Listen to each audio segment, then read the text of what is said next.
Yes, thank you. Indeed, this whole issue of the defense of Guyana is critical, and from the leader's statement, he did articulate and mention the issue of defense diplomacy and the constituent elements of that defense diplomacy, and the sustained requirement for defense assets so that the nation state can be continuously defended.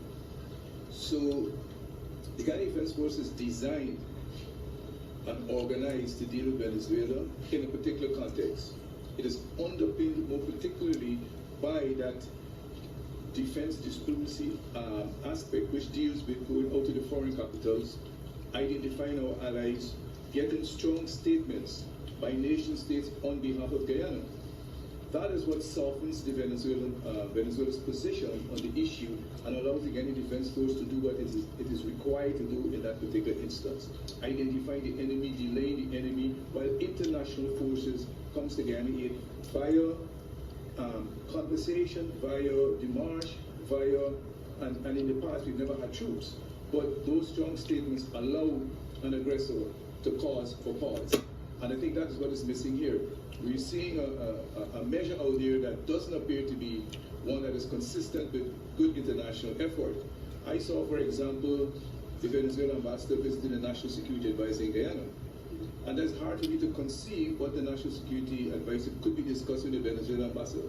Who binds this nation? The Minister of Foreign Affairs can bind this nation. So I believe the government is trying to score, as the leader said, political points, and therefore it represents an aspect of disunity in this effort and not unity in this effort. And that's what I told what you said at this point in time. This whole issue of unity in effort at this point in time in our country is also important, and I want to underscore what the leader of the AFC mentioned. I was invited to be a speaker at a forum today at the Bishop's High School, the Bishop Auditorium. I was invited by that board, and in that a flyer was prepared. Myself, Minister of the Attorney General, Carl Greenwich, and Dr. Curtin. A flyer was prepared. I prepared myself. I prepared everything to be there, and then I was disinvited. Wednesday evening, I didn't even know what this I got a message disinviting me to the function, indicating the message said due to circumstances beyond our control. So, in my view, this is political interference, and the government intends to deal with the issue of defense by itself, the issue of national patrimony by itself, when the Constitution demands it is to be not only bipartisan, but it must involve all the electoral officials. The other point I want to make is there seems to be a misunderstanding and miscalculation by the government of the difference between government and governance. The opposition is part of government and part of governance. The opposition comprises electoral officials, persons who are elected by people in this country. There's no measure by any means where the opposition can be left out. And for example, I heard last evening of a high-level visit to Guyana by defense officials. But that kind of information ought to be communicated to the leader of the opposition. It's called confidential communication. His level of security classification is just next to the president, is very high. He has to be involved. He has to be told of these events. He cannot be hearing it from the media. And that is a miscalculation again on the part of the government of how to deal with national security, how to deal with national defense, and frankly speaking, how to deal really with diplomacy, both internally and externally.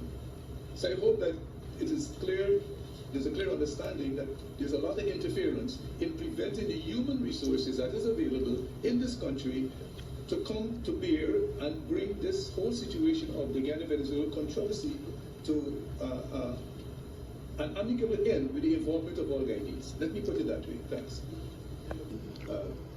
In my research, I found no evidence whatsoever to support this claim that the PNC and by extension the coalition later had anything to do with any sort of territory being ceded to Venezuela.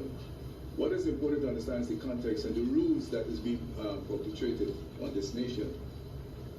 The Geneva Agreement does not speak to Essequibo at all.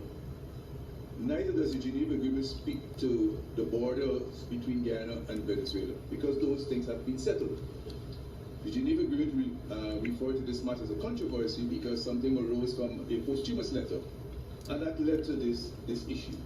What Venezuela discovered later is that they could not speak about the Essequibo in the Geneva Agreement, they could not speak about the border in Geneva Agreement, so they kept pressing and pressing for bilateral conversation, dialogue with Guyana.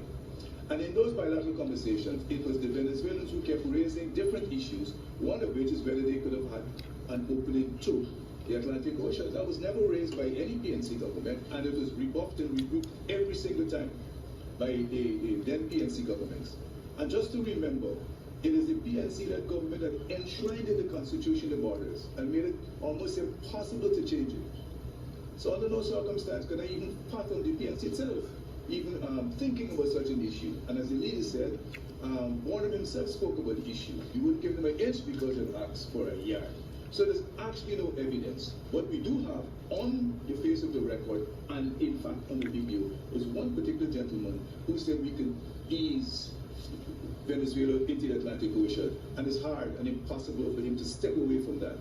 I just want to join with the leader of the EFC in calling for an apology from the gentleman who referred to the EFC member of parliament as a lowlife. That is reprehensible and should not be allowed to in this country, and there are many agencies that should speak to this issue. And I know MP Almanza may want to talk about this issue also. You are absolutely correct about the Geneva Agreement. But I'm not the effect of the Geneva Agreement that the Geneva Agreement checkmated Venezuela. It could not move outside the boundaries of the Geneva Agreement. So it actually checkmated Venezuela, and to that extent it benefited Guyana. But let me just share also, if I may, a leader with members of the audience, is that Article 10 of the Venezuelan Constitution describes the Venezuelan boundary between Guyana and itself. And that description of the boundary is subject to arbitral awards that are not nullity. So the Venezuelan Constitution itself provides for its territory to be adjusted by an arbitral award, which happened in 1899. In 1899, there was an arbitral award, and that Venezuelan Constitution, Article 10, Venezuelans are bound by that. Secondly, Venezuela comprises 23 states, none of which is Essequibo. Thirdly, even in 1811 Venezuelan independence, the territory of Venezuela was not fixed because they knew there were likely to be arbitration awards and discussions with border controversies that were not finalized, and in their constitution is as subject to the 1899 award. It is binding in the Venezuelan constitution, and it is binding during via the Paris Agreement. And the Venezuelans are very, very conscious of that.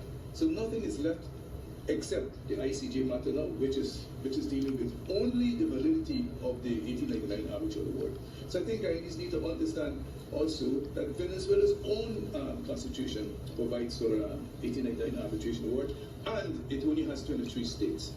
Let me just say that in my view, one of the objectives which is not mentioned by the Venezuelans by President Maduro is perhaps to use the referendum as an opportunity to incorporate Essequibo into the Venezuelan constitution. Because up to now, it is not part of the Venezuelan constitution. It has never been. So in my view, one of the purposes of this referendum, which is a soft issue and not necessarily marching troops across the border, is to incorporate Essequibo into the Venezuelan constitution, and we have to vigorously oppose that and be mindful of that. I think